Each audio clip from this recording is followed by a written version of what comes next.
शुरू करूँ मैं? Okay. Good morning, students.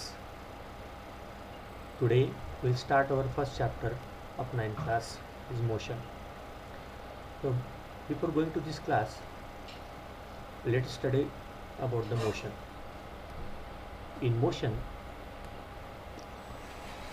you are very well aware of the fact that the object is said to be in motion when its position changes with respect to time.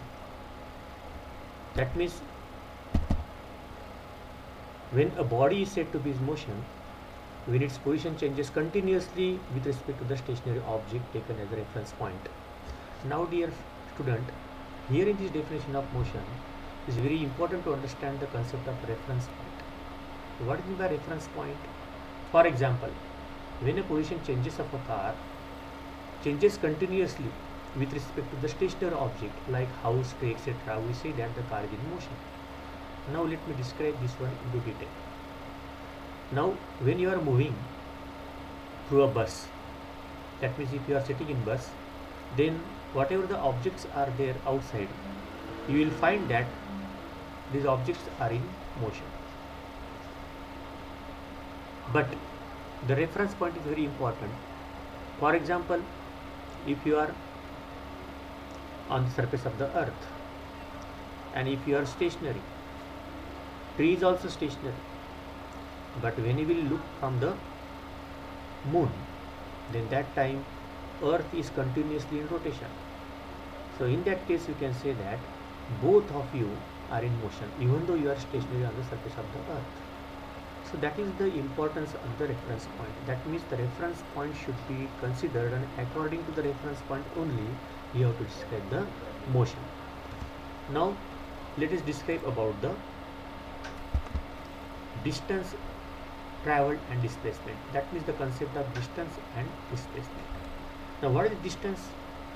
In everyday life, whenever you are moving from one point to another point, that means the actual length covered by the moving body irrespective of the direction. That means in this case there is no need to consider the direction. Only you are moving from one point to another point, then the actual distance traveled by you is called the distance. Now the next concept which you are going to introduce in the 9th class, that is called the displacement. What is displacement here? The main difference between distance and displacement is displacement is nothing but even though you are moving from one point to another point, if you join the initial point and the end point in a straight line, then that distance covered in a straight line is called as a displacement. Means what is the distance? What is the distance and displacement? Or you can say what is the difference between the distance and displacement? In case of distance, if you are moving from one point to another point, then you are not going to consider the direction. But in case of displacement, your starting point and end point, if you join these two by a straight line itself indicates that there is a direction. Therefore you can say that that distance, whenever you are starting from initial point to the end point in a straight line, then that is called as a displacement.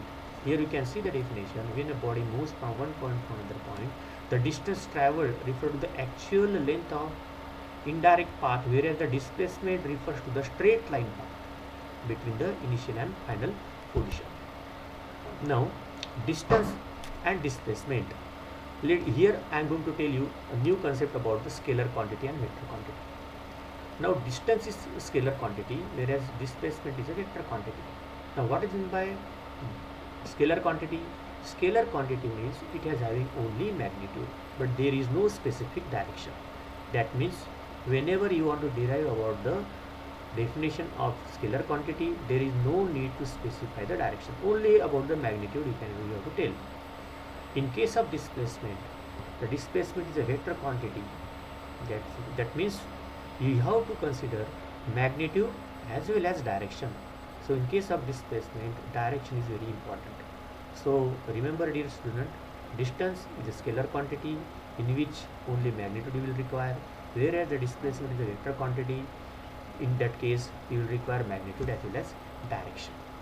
So distance is never negative, but in case of displacement it may be positive, it may be negative, it may be zero. Now Suppose the initial point, if your starting point is initial point, and if you are moving in one particular direction and you are coming back to the initial point, that means the actual distance covered by the yourself is 0. So displacement is 0 in this case, even though the distance is not 0, because suppose if you are going 2 km from one place and you are coming back again 2 km to the initial position, that means actual distance covered is 4 km. But the displacement is 0. Why? Because in starting point and end point is the same one. So displacement is 0. Similarly, if you are moving 4 km in forward positive direction and coming 8 km again in the backward direction, that means in that case the displacement is negative. And the displacement is positive means if you are moving 2 km in a forward direction, then you can say the displacement is 2 km. So here I have defined about the displacement, that is displacement is 0, negative as well as positive. On the other hand, distance is always positive one. Then the next one we will define about the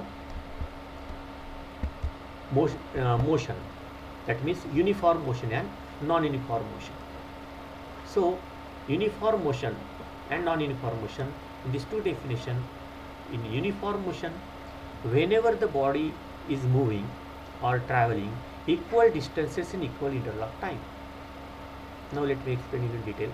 Suppose you are in a car and that car is moving 1 kilometer in 1 minute, another 1 kilometer in again 1 minute.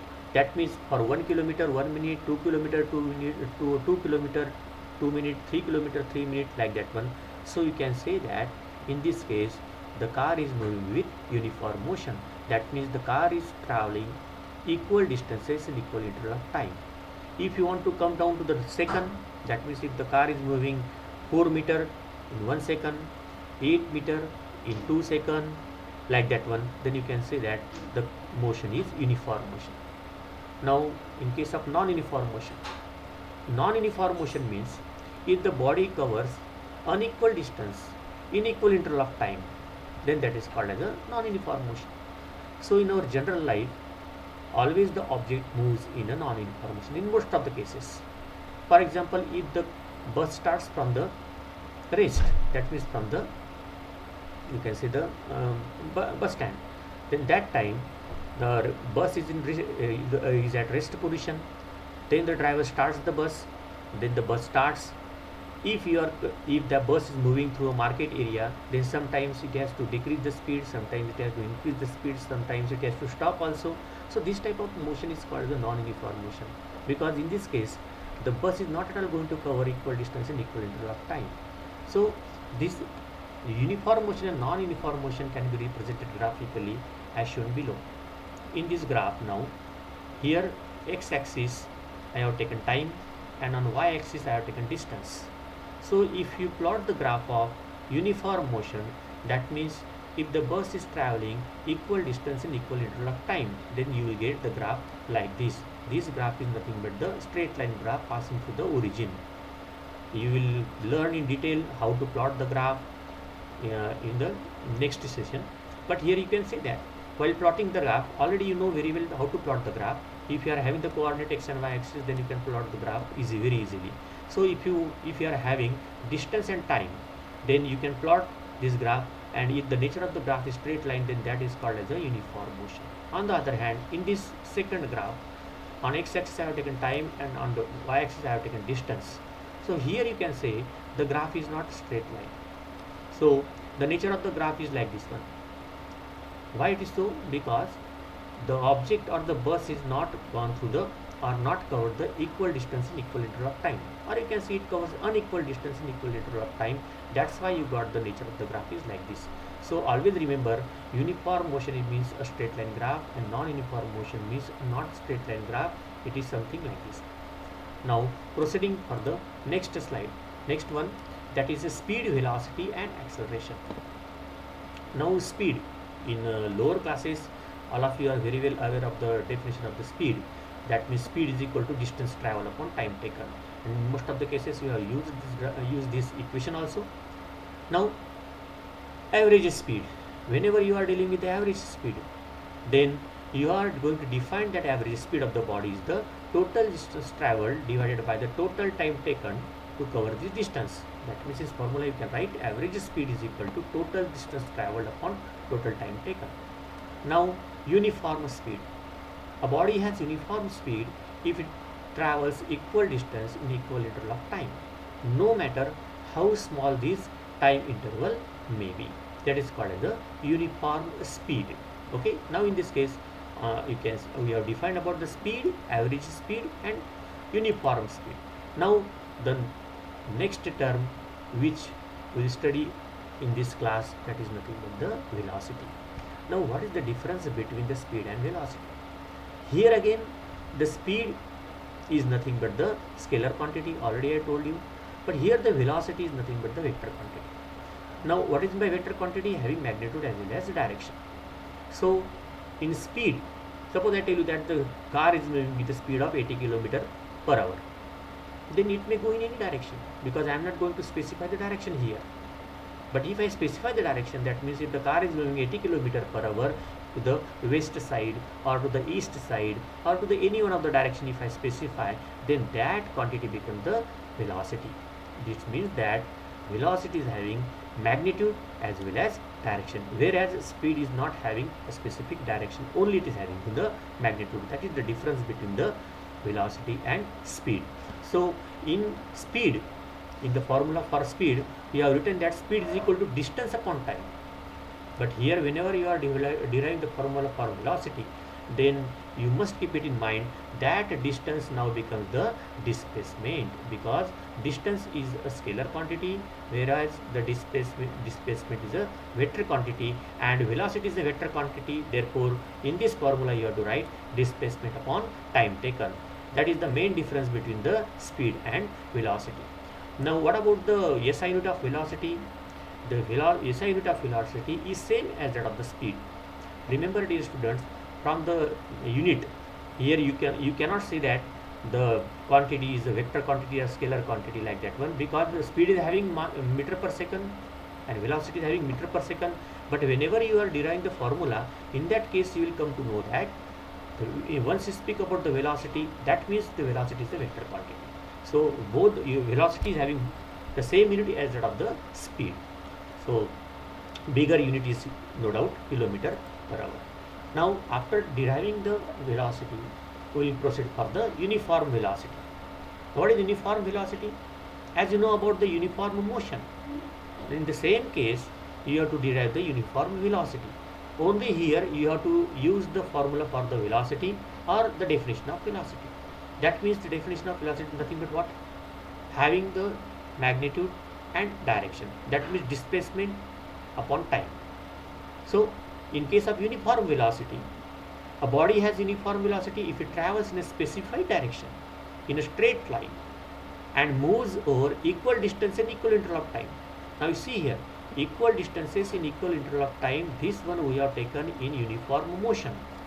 Once you are deriving now the uniform velocity, that means you have to use that specific direction and moves with equal distance, equal interval of time. So this becomes your uniform velocity. Now the velocity of the body can be changed in two ways.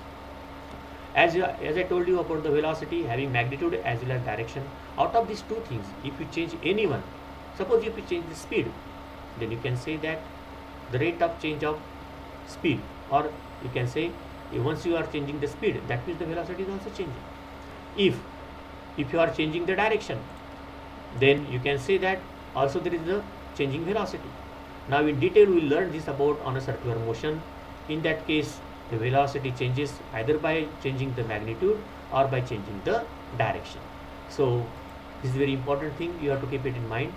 Then next, coming to the point, that is speed and velocity are not always equal in magnitude.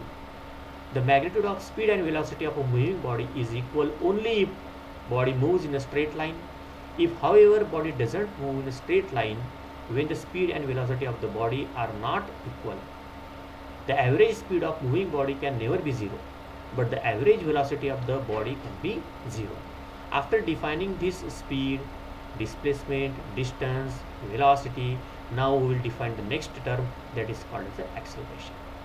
So dear student, before going to this definition of acceleration, let me again recall you about the definition of the velocity. Velocity is nothing but the rate of change of displacement with respect to time. That means in formula for the velocity, we are taking displacement with respect to time. And you know very well the displacement. That means if the body travels in a straight line, then that is called as a displacement.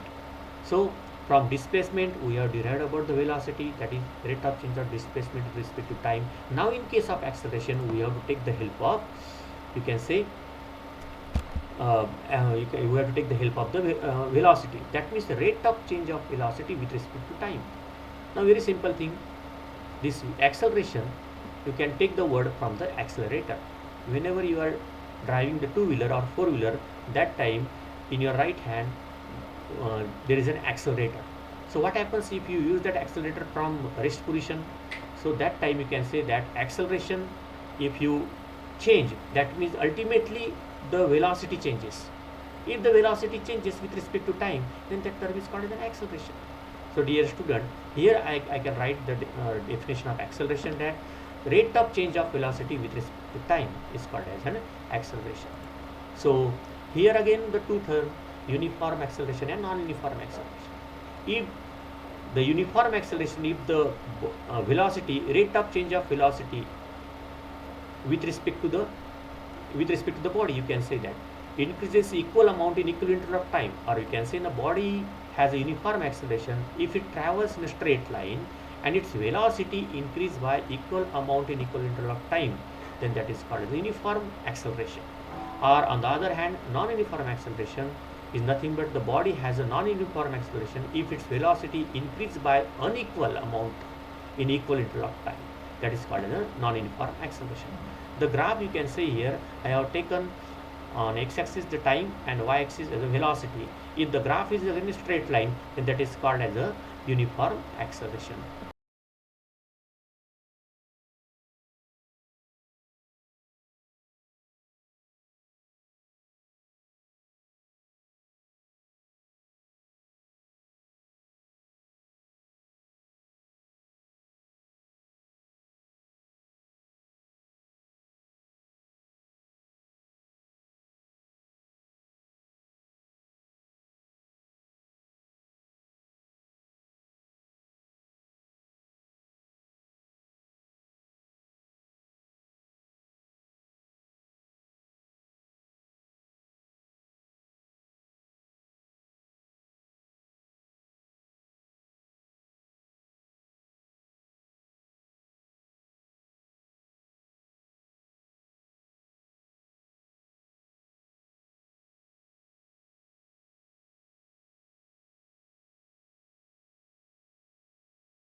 R on this V, that is called as a vector quantity.